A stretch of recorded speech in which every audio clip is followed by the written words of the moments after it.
নেই। যাকাতুল ফিতরা দিতে হবে খাবার হিসেবে, সেটাই হাদিসে বলা হয়েছে। টাকা অথবা অন্য কোনো মাধ্যমে দিলে হবে না। সাধারণ সদকা হিসেবে সেগুলো দিতে পারেন, তবে যাকাতুল ফিতরা দিতে হবে খাবার হিসেবে। অনেকে যুক্তি দেখায় যে আমাদের নবীর আমলে টাকা পয়সার খুব একটা প্রচলন ছিল না, তাই যাকাতুল ফিতরা হিসেবে টাকা পয়সা দেয়া হয়নি, তবে এখন দিতে পারি।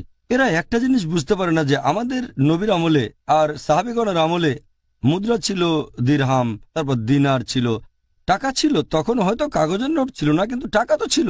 মানুষ তখনও মুদ্রা বিনিময় করত দিরহাম আর দিনার দিয়ে। তাই এই যুক্তিটা পুরোপুরি ভুল।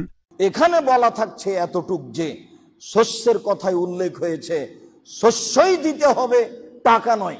সারা পৃথিবীর মানুষ যদি টাকা দেয় তবুও সারা পৃথিবীর মানুষই গুনাহগার, তা টাকা হবে না, শস্যই হবে। পৃথিবীর মানুষ যদি কিয়ামত পর্যন্ত আর কোনো দিন শস্য না দেয়, টাকাই দেয়, তবুও সিদ্ধান্ত পরিবর্তন হবে না, শস্যই হবে। যা আমি একাধিক দিন বলেছি। আমরা ফিতরার যাকাত বের করতাম, সাম মিন তামিন, একসা করে খাবার, একসা করে কি তাম, তাম মানে খাদ্যদ্রব্য, খাবার। আর আপনাদের আমাদের যদি বলা হয় যে আমাদের খাবার, খাবার মানে হচ্ছে চাউল, চাউল ভাত, জি, তো চাউল দিতাম।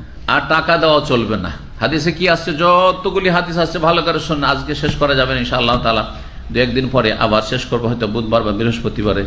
তখন আরো বিস্তারিত বলবো যে টাকার কথা, দিরহাম দিনারের কথা, স্বর্ণ মুদ্রা রূপার কথা কোন জায়গায় কোনো হাদিস আসেনি, কোন সাহাবী আদায় করেননি। সুতরাং এই টাকা দিয়ে ফিতরা এটা মানুষের তৈরি করা মত, এটা রাসূলুল্লাহ সাল্লাল্লাহু আলাইহি ওয়াসাল্লাম ছেড়ে যাওয়া আদর্শ নয়, এটা সাহাবায়ে কেরামদের আদর্শ নয়। ইবাদত বন্দেগীর ক্ষেত্রে সতর্ক হন, আর না হইলে যাবেন ক্ষতিগ্রস্ত হয়ে জাহান্নামে, যে ফরজ তরককারী। কারণ তুমি নবীর তরিকায় তো ফরজ আদায় করেনি, তোমাকে বলেছিলেন যে টাকা দাও, বলেছিলাম যে টাকা দাও। খাদ্যর কথাই হাদিসে আসছে, খাদ্যর টাকা দিলে হবে, এটা হাদিসে এইভাবে নেই। অনেক সময় খাদ্যতে উপকার বেশি। আপনি যদি সেমাই, চিনি, খাদ্য কিনে দেন, ও বেচতে পারবে না, আর যদি টাকা দেন ও খরচ করে পারবে, বাচ্চাদের সেমাই কিনে দেবে না, এরকম হতে পারে। ফিতরা টাকা দিয়ে না খাদ্য দিয়ে আদায় করতে হবে, এটা টাকা দিয়ে যদি আদায় করা যেত তাহলে নবীজি নিজেও টাকা দিয়ে আদায় করতেন। নবীজি তো কোনোদিন টাকা দিয়ে আদায় করেন নাই। দেড়হাম দিনার ওনার যুগে ছিল, দেড়হাম দিনার দিয়ে কখনো আদায় করেন নাই।